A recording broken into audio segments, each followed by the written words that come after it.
Hindi napigilan ni Kim Chu na maiyak habang nagsasalita tungkol sa pag-move on kapag nawala ang isang taong minamahal.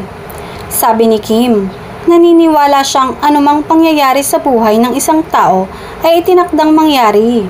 Naglabas ng kanyang saloobin si Kim sa Especially For You segment ng It's Showtime ngayong Valentine's Day.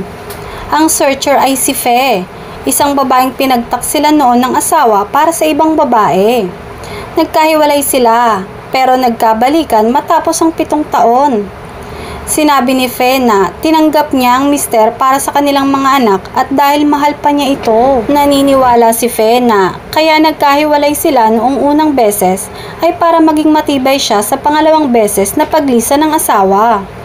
Umantig ang kwentong ito sa mga host, kabilang na si Kim. Sa puntong iyon, nagsalita si Vice Ganda tungkol sa hirap ng pag-move on kapag naiwan ng minamahal. Sa puntong iyon ay nagsalita naman si Kim.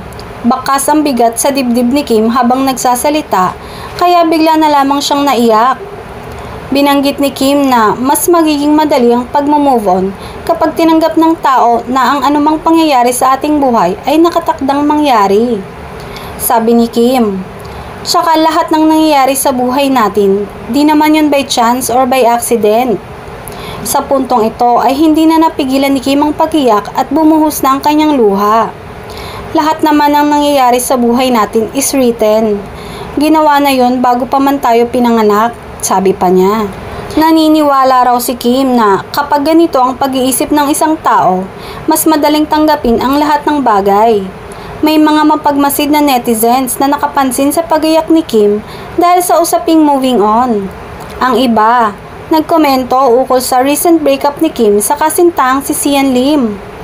Tila nga kasi ang bilis mag-move on ni Sian at isinasa publiko na ang bagong napapabalitang girlfriend nito na si Iris Lee.